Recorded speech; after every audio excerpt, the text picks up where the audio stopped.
Salut, chers frères et sœurs. L'heure est grave.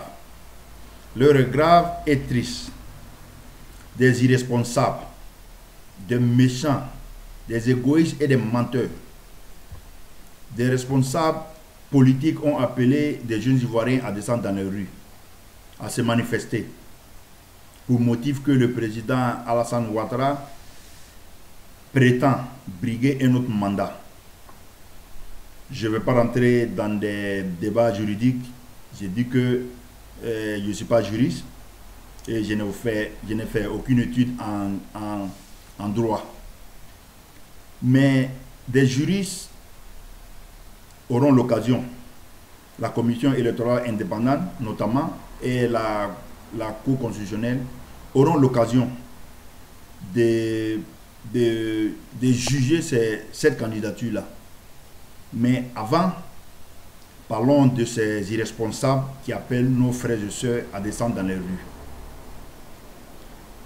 Ces gens ont géré ce pays-là. Vous voyez bien, depuis la disparition du père fondateur, Félix Houphouët-Boigny, jusqu'à l'avènement de M. Alassane Ouattara au pouvoir, aucun pas n'a été posé en Côte d'Ivoire sur le plan de développement, sur le plan des politiques de bien-être. Ces gens ont eu l'occasion de gérer la Côte d'Ivoire.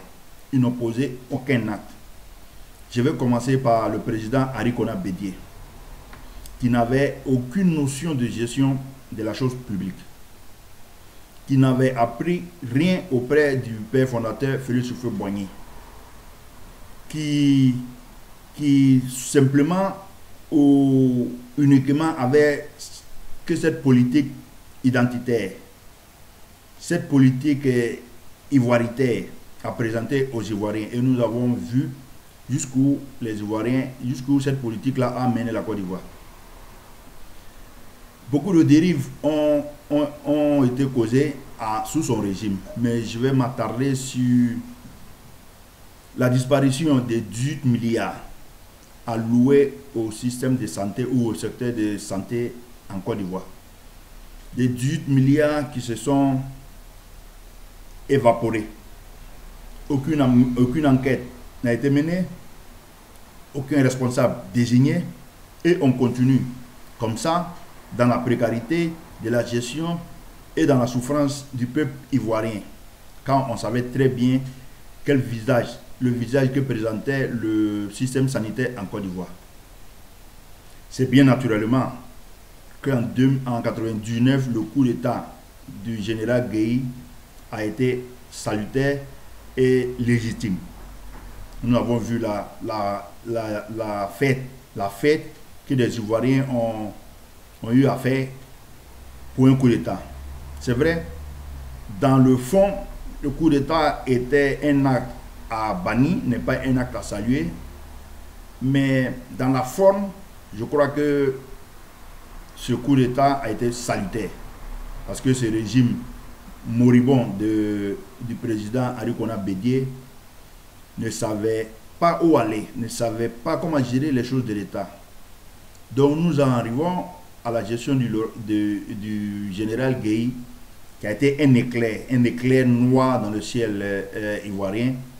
Nous savons avec tout ce qui s'est passé, je ne vais pas m'attarder sur la gestion du général Gueye parce que nous savons que beaucoup de ficelles ont été tirées par le régime FPI, qui évidemment arrive au pouvoir en 2000.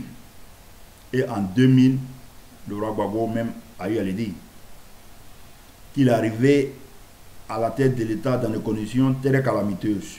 Bien naturellement, ce monsieur n'avait aucune vision, aucune idée, ou n'ayant aucune vision, ne savait pas comment se sortir de là. Nous avons assisté à une gestion aussi calamiteuse qu'à l'arrivée. Cette gestion du FPI calamiteuse, cette gestion de plaisantin, cette gestion moribonde, cette gestion que je dirais était dépassée, ces gens, ces opposants n'avaient aucune idée, aucune vision pour la Côte d'Ivoire. Sinon, ils avaient des visions, et des visions personnelles, parce que nous avons vu en très peu de temps comment ces soi-disant professeurs se sont enrichis et ont fait enrichir leur famille. Nous avons vu même faire des cadeaux de voitures aux jeunes filles à Abidjan. Nous l'avons vu. J'ai dit que ce régime était submergé par la gestion de l'État. Et cette gestion-là a amené la Côte d'Ivoire où nous l'avons vu. La politique d'ivoiritaire s'est accentuée. Des jeunes gens qui s'adonnaient à la dérive, qui ont mené la Côte d'Ivoire à la dérive. Je me rappelle encore des impunités, des actes d'impunité. C'est qu'on pouvait disposer de la vie des Ivoiriens comme on le voulait. Des Ivoiriens étaient tués en longueur de journée. Aucune enquête n'était menée. De l'argent était détourné. On ne va pas oublier le détournement dans le secteur café-cacao, que même le président Laurent Gbagbo a fait une conférence. Il a dit qu'il a eu à prévenir ces responsables-là, qu'on va les attraper, qu'on savait bien que ces gens volaient. Et l'État ne mène aucune enquête. L'État sait que des gens volent. Des responsables nommés par l'État qui volent. Et l'État le sait. Aucune enquête n'est menée. Aucun responsable n'est désigné. On continue dans cette gestion calamiteuse. Le point noir, vraiment l'un des points noirs, parce que le FPI en a connu beaucoup, l'un des points noirs de cette gestion-là, il faut qu'on le dise, ce déversement des déchets toxiques à Abidjan. Vraiment, c'était le comble. Des irresponsables, pour une petite somme d'argent, sont prêts, ou ont accepté de tuer des Ivoiriens, des innocents, souvent même leurs partisans, pour une somme d'argent. Mais jusqu'où veulent arriver ces gens-là? Je me rappelle très bien que le Premier ministre d'alors, Pascal Affi-N'Guessan, est sorti sur les ondes de la radio, de la télévision, a averti que sur les Ivoiriens, sur les Abidjanais sentent des odeurs, de ne pas s'inquiéter, que c'est une campagne de démoustication qui est prévue. Donc, de ne pas s'inquiéter. Alors que c'était pour tuer les Ivoiriens. Quand on sait que juste quelques temps avant, la très chère Simone Gbagbo avait créé une société de transport ou traitement des déchets. Allons-y comprendre que ces gens ne pensent qu'à eux-mêmes. Ces gens n'ont aucune politique de développement pour la Côte d'Ivoire. Je ne peux pas parler du régime du FPI qui a été un désastre sans parler du Sir Mamadou Coulibaly. Ce monsieur qui était même la deuxième personnalité du pays n'a levé le petit doigt pour décrier, pour dénoncer aucun acte de barbarie, aucune injustice du pouvoir FPI quand nous savons très bien qu'il y en avait beaucoup. Ce monsieur président de l'Assemblée nationale qui n'était jamais présent au Parlement, là où la voix du peuple doit se faire entendre. Et aujourd'hui, on vient avec des idées nouvelles ou des idées vraiment mesquines. On veut que la Côte d'Ivoire soit un régime parlementaire. On dénonce des délits qu'on reproche au pouvoir, quand on sait très bien qu'aujourd'hui la Côte d'Ivoire est en train d'aller sur le chemin de la démocratie, sur le chemin de l'ouverture. Et ces gens étaient là, n'ont jamais levé le petit doigt pour dénoncer aucun acte posé par le pouvoir FPI. Je ne peux pas même parler de la gestion du FPI sans parler de M. Affi-N'Guessan. Ce monsieur Premier ministre qui n'a rien apporté au FPI, qui n'avait aucune parole au sein même du secteur très fermé du FPI. Ce monsieur aujourd'hui prétend diriger un FPI, l'un des deux FPI. Nous savons le problème que ces gens-là ont pour soutenir. Ce monsieur veut être président de la République, n'a aucune notion de la gestion du pouvoir d'État. On ne peut surtout pas parler de la gestion du FPI sans parler de cette cynique, cette Madame Simone Gbagbo, cette dame même qui n'est plus à présenter, sur cette dame même, je dirais, je vais aller vraiment très fort, qui incarne même le diable. Parce qu'on ne peut pas comprendre qu'une première dame d'un pays arrive à justifier des viols des femmes. Des viols de femmes. Et l'arrive à justifier quand on sait les conditions dans lesquelles ces viols-là se sont produits. Cette dame arrive à justifier ces viols-là, ces actes de vandalisme, ces actes de délinquants, de méchants. Je dis que quelque chose est à faire. Ces gens n'ont aucune idée de la gestion d'un État. Ces gens sont méchants, sont égoïstes. Ces gens veulent venir au pouvoir ou ont été au pouvoir seulement que pour eux-mêmes, pour leurs propres intérêts, parce qu'ils n'ont rien apporté à notre chère Côte d'Ivoire. Je reviens sur M. Laurent Gbagbo qui est aujourd'hui naturellement à la haie.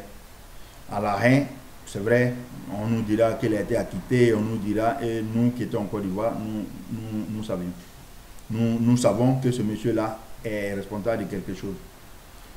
On ne peut pas parler de ce régime, vous voyez qu'il y a trop de noms qui sortent. On ne peut pas parler de ce régime sans parler du camarade Blé Goudé Charles. Blé Goudé Charles qui a dépassé toutes les limites, sous la totale impunité. Il avait la caution de M. Laurent Gbagbo. Il avait la caution des responsables du FPI. Je crois qu'on ne peut pas donner carte blanche à un individu dans une nation où on a des milliers, où la majorité est jeune. On ne peut pas donner caution, on ne peut pas donner carte blanche à un individu pour faire vraiment ce que nous savons. Et Blé Goudé, il a abusé. Blé Goudé avait la caution du pouvoir et Blé Goudé a utilisé ses idées noires, parce que je dirais noires, ces idées noires avec certains jeunes pour faire du mal à la Côte d'Ivoire, parce qu'ils ont fait du mal à la Côte d'Ivoire. Ces individus-là se réunissent, appellent les Ivoiriens à descendre dans les rues. Chose encore plus triste, quand des jeunes Ivoiriens, c'est vrai, on n'a pas encore pris conscience, c'est vrai que nous avons beaucoup à apprendre, c'est vrai que notre population est beaucoup manipulable, mais ces jeunes gens qui continuent de descendre dans les rues pour ces opposants méchants, égoïstes et sans foi. J'aimerais ici présenter une vidéo qui réunit ces gens-là qui ont appelé le peuple ivoirien à descendre dans les rues. Pour qu'on voie jusqu'où peut arriver la malhonnêteté de ces gens-là. Jusqu'où peut arriver la méchanceté de ces gens-là.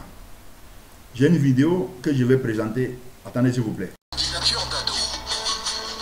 Quand la VAR rattrape nos chers politiciens. Lorsqu'il menait campagne contre l'adoption de la Constitution, voici ce qu'il disait. Ouattara est à la fin de ce mandat. De son deuxième mandat, ça va finir. Il n'a plus la possibilité d'être président de la République ou d'être candidat. Mais avec cette constitution, il s'est donné les moyens d'être de nouveau candidat en 2020. Avec cette constitution, il s'est donné les moyens d'être de nouveau candidat en 2020.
aller à ce référendum afin de donner à la Côte d'Ivoire une constitution qui soit un gage de paix et de prospérité.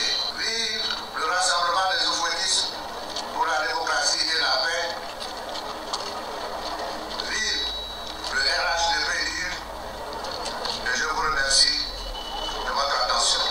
Déjà, sauter la limite d'âge qui était de 75 ans dans l'ancienne constitution. Oui, mais il limite le nombre de mandats à 2. Et il a déjà Oui, mais la nouvelle constitution annule, donc met le compteur à 0 et permet à M. Ouattara de se représenter. Ce qui n'allait pas être le cas si on faisait une révision constitutionnelle. C'est ce que vous craignez? Oui, c'est ce que nous craignons, et même s'il donne certaines garanties politiques, nous... Un projet de la nouvelle constitution de la Côte d'Ivoire. Les gens ne s'imaginent même pas ce que c'est. Nous sommes en train d'écrire une nouvelle page de l'histoire de notre pays. Sur la constitution de la Deuxième République, écrite en 2000 dans un contexte particulier, parce que le pays venait de connaître un coup d'État, il a dit sa part de vérité. Je peux vous dire qu'en 2000, j'ai dit non à la constitution de 2000. Parce qu'elle n'était pas bonne pour la Côte d'Ivoire. Elle n'était pas bonne pour ce pays. Pire. On nous dit Assemblée constituante. Donc en 2000, là, les conditions étaient-elles réunies pour écrire une constitution? On n'a pas raté cette constitution à amener la Côte d'Ivoire dans le gouffre. Alors comment comprendre que ces mêmes personnes développent aujourd'hui des arguments contre la candidature de M. Ouattara après l'adoption de cette même constitution? La réponse est là. Je connais le FPI, je connais les animateurs du FPI et je sais qu'ils ont des officines d'intoxication, de fabrication de rumeurs. Ils ont créé plein de sites internet pour perturber la paix en Côte d'Ivoire, mais ils ne réussiront pas. Bueno, on va s'arrêter là. Ok, on va s'arrêter là quand on a vu ces soi-disant responsables là. Moi je dirais des irresponsables. Ces mêmes gens qui est appelé à voter cette constitution, qui était de crier que cette constitution permet à M. Ouattara de se représenter. Ces mêmes personnes-là qui ont donné des arguments aujourd'hui parce que perdus, parce que n'ayant aucune force, aucune idée pour attaquer Alassane Ouattara, appellent des jeunes gens à descendre dans la rue. Et ces jeunes gens, comme j'ai dit, apprenons à être responsables, nous avons mûri. Rappelons-nous qu'il n'y a pas longtemps, la Côte d'Ivoire vient de sortir d'une fausse interprétation des lois. Aujourd'hui, là, comme je dis, ne rentrons pas dans des débats juridiques. Les jurys feront leur travail et qui ont déjà fait. Seulement, c'est ces politiciens-là qui manipulent, continuent de manipuler mon peuple. Je dis non. J'appelle les Ivoiriens à se réveiller. J'appelle les Ivoiriens à ouvrir les yeux pour voir l'intérêt de la nation. Nous avons fait beaucoup de pas. Nous avons fait du chemin. C'est vrai, du chemin il reste à faire. Mais nous avons fait beaucoup de chemin. Le sang ivoirien a beaucoup coulé. Nous avons pu essuyer ces sangs avec nos sueurs par le travail. Et aujourd'hui, la Côte d'Ivoire est au travail. La Côte d'Ivoire est sur le chemin de développement. Aujourd'hui, la Côte d'Ivoire est félicitée par toutes les organisations financières. Par toutes les organisations financières, j'ai dit. Et politiques et sociales. C'est vrai, des choses restent à faire. On va me parler de la réconciliation. Mais la réconciliation, il faut la vouloir. Et la réconciliation se fait à deux. Quand des gens viennent sur les zones, à longueur de journée, disent Gbagbo ou rien, ça veut dire qu'ils ne sont pas prêts à se réconcilier. Quand des gens viennent sur les réseaux sociaux insulter au président de la République, ça veut dire qu'on n'est pas prêt à se réconcilier. Le président de la République a montré sa bonne foi, a appelé les gens à s'aimer, à s'unir autour de la Côte d'Ivoire. On ne va pas obliger quelqu'un à se réconcilier avec son frère. La réconciliation se fait seule. Nous sommes obligés de vivre ensemble, mais on n'est pas obligé de se réconcilier. Voilà, il faut que nous soyons intelligents. J'appelle les Ivoiriens à plus de responsabilité et d'intelligence. Ces opposants-là ne valent pas la peine. On va plus donner... faudrait plus que nous donnions nos poitrines pour ces opposants-là, parce qu'ils n'ont rien à proposer à la Côte d'Ivoire. Regardez, les élections sont dans 3 mois, moins de 3 mois. Aucun projet, aucun programme n'a été présenté aux Ivoiriens. Et on appelle les mêmes Ivoiriens à descendre dans les rues. Soyez intelligents. Ces gens-là sont égoïstes et méchants. Mamadou Koulibaly qui dit que le désordre est rentré en Côte d'Ivoire avec l'arrivée du président Alassane Ouattara. J'ai dit non. Nous étions là, c'était hier. Et nous avons laissé les salles de classe et des universités. Nous, soi-disant professeurs, qui étaient nos références à l'époque, nous ont amenés à sortir dans les rues, marginaliser le père fondateur. Et nous avons fait des marches des élèves et étudiants, parce que nos professeurs avaient nous pensions que nous avions une bonne référence, qui étaient nos professeurs, bien évidemment, qui nous appelaient à sortir dans les rues. Et automatiquement, nous sortions à aller contre le père fondateur de la nation. Et aujourd'hui, on a vu, sous le régime du FPI, l'école et l'université, sur quel plan l'école a été laissée. Aujourd'hui, là, soyons intelligents. Soyons intelligents, ne suivons pas ces vauriens-là qui n'ont aucune idée. Avec l'avènement du président Alassane Ouattara, reconnaissons que la Côte d'Ivoire a avancé. La Côte d'Ivoire a avancé. Vraiment, c'est une grâce. Aujourd'hui, là, j'ai dit, même si le président Alassane Ouattara, avec le bilan qu'il présente, avec les idées qu'il a, n'était plus candidat, je crois que les Ivoiriens que nous sommes, auraient dû aller le chercher pour qu'ils viennent nous former, pour qu'ils viennent former la jeunesse, c'est vrai. Il avait déjà essayé de former, mais aujourd'hui, là, n'est pas mon débat. On aura l'occasion de faire des vidéos sur ce point-là. Mais aujourd'hui, M. Alassane Ouattara est un produit qui n'est plus à présenter. C'est un candidat qui n'est plus à présenter. Le bilan est là, les idées sont là, et nous avons vu cette gestion rigoureuse du pouvoir d'État. Et d'ailleurs, ces gens qui ont appelé les Ivoiriens à manifester, ces inconscients aussi qui se sont manifestés, j'aimerais ici appeler le pouvoir d'être très ferme.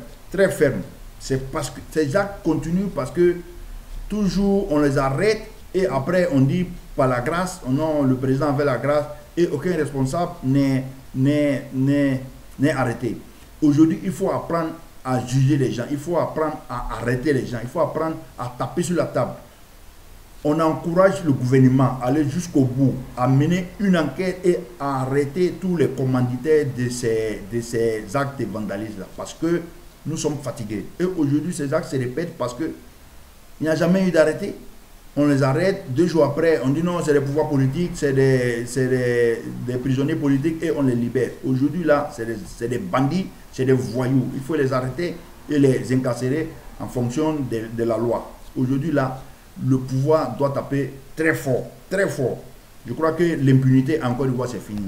Et je fais confiance à M.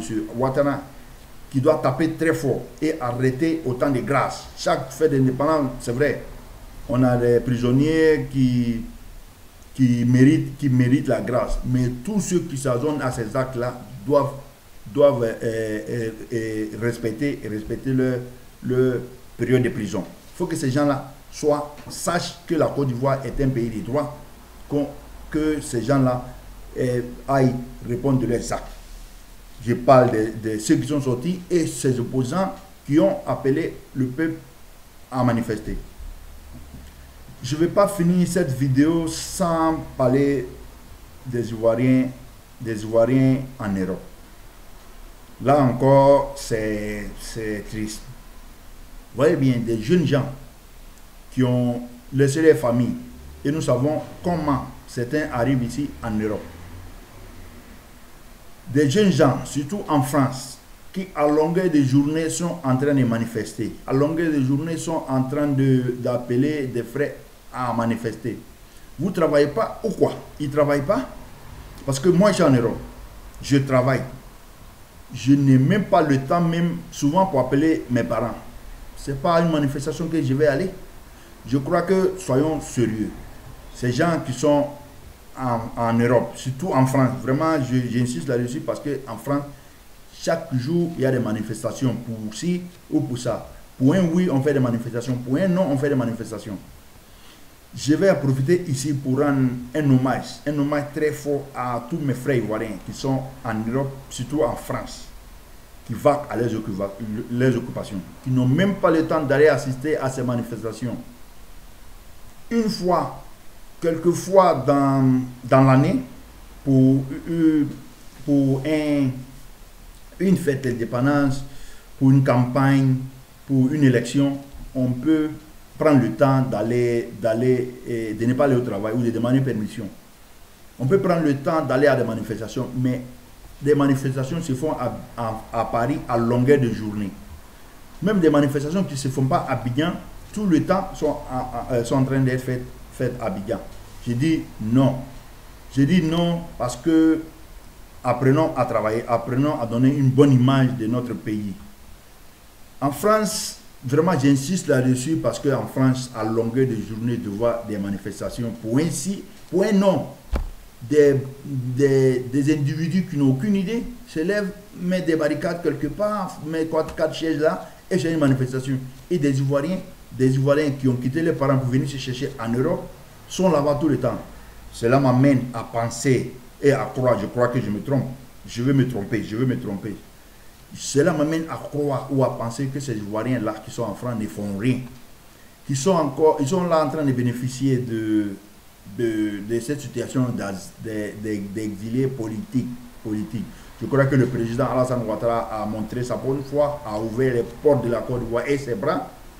Tous ceux qui se croyaient, ou qui se sentaient ou qui se croyaient opprimés, ont eu l'occasion de rentrer. On leur a donné l'occasion de rentrer au pays avec des garanties. Je crois qu'aujourd'hui, là, le pays et la sécurité des uns et des autres est garantie. Parce que nous voyons des opposants, nous avons des jeunes qui sont rentrés. Et le pays continue. Rentrez si vous n'avez rien à faire en Europe. Rentrez si vous n'avez rien à faire à Paris. Ne venez pas salir le nom de notre très cher pays qui est en train de se positionner. La sueur des Ivoiriens doit être respectée. Aujourd'hui, là, nous avons lutté, nous avons fait du chemin, nous avons souffert pour repositionner la Côte d'Ivoire.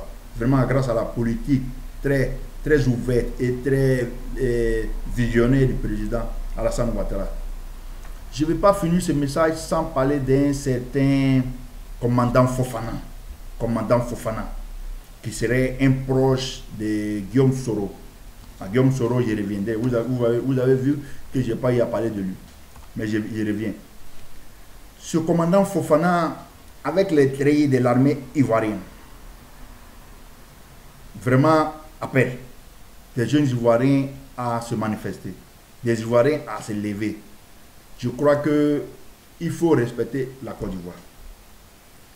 C'est vrai, le pouvoir en place à Abidjan n'a pas ce pouvoir-là d'interpeller cet individu, ce commandant Fofana. Mais le pays dans lequel il réside, je crois que quand on a des accords de partenariat, on doit l'appeler à l'ordre, appeler ce monsieur à l'ordre. Ce n'est pas normal qu'un officier ivoirien qui est en exil ou qui se dit en exil, avec le treillis ivoirien. Le treillis ivoirien, c'est le symbole de la Côte d'Ivoire. Avec un treillis ivoirien qui appelle des gens à la révolte. Je crois que le message est lancé, serait proche de M. Soro, qui qui chante toutes les zones qu'il ne prétend pas faire un coup d'État, mais quand on ne veut pas faire un coup d'État, on ne peut pas permettre à un officier en tenue, avec les symboles de la Côte d'Ivoire, appeler des frères d'armes, parce qu'il appelle ses frères d'armes, ses ex-frères d'armes, parce que lui aujourd'hui là, il n'en veut plus partir. Aujourd'hui, c'est triste que Guillaume Soro, qui prétend être un démocrate, qui prétend avoir des valeurs républicaines, qui veut gérer la Côte d'Ivoire, n'appelle pas cet individu-là à l'ordre. Parce que nous savons que c'est l'un de ses compagnons. Si je ne me trompe pas, je crois que dans la vidéo, il y a un individu en tenue qui est juste derrière Soro Guillaume. Si je ne me trompe pas, je crois que ils ont une très belle apparence. Donc, soyons fermes, soyons républicains, vraiment aimons. Je crois que la question est d'apprendre à aimer notre pays. Aimons la Côte d'Ivoire a des valeurs. On n'a pas besoin de se chamailler tout le temps. Tout le monde n'est pas appelé à être président. Je dirais aujourd'hui, M. Ouattara est candidat, il a été un bon président et je crois qu'il serait un bon président. Ces opposants-là, en commençant par Henri Konan Bédié, Laurent Gbagbo, Mamadou Koulibaly, Afin Guessa, je n'ai pas encore parlé de Soro Guillaume, même Soro Guillaume. Soro Guillaume, il a encore le temps de le saisir. Mais ces gens que je viens de citer là n'ont plus rien apporté à la Côte d'Ivoire. Ils ont été aux affaires, ils n'ont rien apporté à la Côte d'Ivoire, ils n'ont rien apporté parce qu'ils n'avaient aucune idée, ils n'ont rien apporté à la Côte d'Ivoire et je ne crois pas que ces gens-là, qui dans les sectes fermés, aient appris à aimer la Côte d'Ivoire, aient appris à pouvoir apporter quelque chose à la Côte d'Ivoire. Je ne vais pas finir sans parler du FPI, un parti qui a géré la Côte d'Ivoire, qui est aujourd'hui dans la débandade, vraiment la débandade, parce qu'un pays, un parti qui n'arrive pas à se gérer lui-même, nous voyons les problèmes que le FPI présente, nous voyons des problèmes de personnes, de la haine entre eux-mêmes, mais avec quel régime, avec quelle capacité nous allons aller nous réconcilier avec eux, quand eux-mêmes, la haine qui est entre eux-mêmes, c'est pire que du venin. Mais on ne demande quelle réconciliation. Moi, je crois qu'aujourd'hui, là, on n'est pas obligé de se réconcilier, mais on est obligé de vivre ensemble, comme je l'ai déjà dit. Le FPI est rempli de haine. Le FPI est rempli de haine. Je vais appeler ici, vraiment remarquer à M. Soro Guillaume de se ressaisir. Il était du bon côté et il a sauté dans le mauvais bateau. Ce qui aujourd'hui nous amène à voir que ce monsieur n'a aucun repère. Mais regardez, point oui, point non, il saute dans le bateau de M. Konan Bédié. Point oui, point non, il saute dans le bateau du FPI. Ces gens-là, et vraiment, dites-moi quelle opposition ou quel bon groupe on peut former comme ça. Quand le FPI même déjà, entre eux, n'arrive pas à s'entendre, ils vont s'entendre avec le PDCI. Comment? Guillaume Soro qui a des ambitions vraiment très élevées et très égoïstes, surtout très égoïstes. Comment ils vont s'entendre? Comment? C'est impossible de s'entendre. Ça veut dire que ces gens-là, simplement, ils veulent arriver au pouvoir pour envoyer la Côte d'Ivoire pour envoyer le désordre en Côte d'Ivoire. Et aujourd'hui, la Côte d'Ivoire, nous avons fait beaucoup de chemin. Et je vais finir cette vidéo vraiment en appelant surtout à la retenue, en appelant à la responsabilité des jeunes Ivoiriens, en appelant à l'intelligence de nos compatriotes. L'opposition est perdue. Cette opposition que nous voyons n'a aucun projet pour la Côte d'Ivoire. Bédié va arriver au pouvoir pour se venger. Le FPI de qui?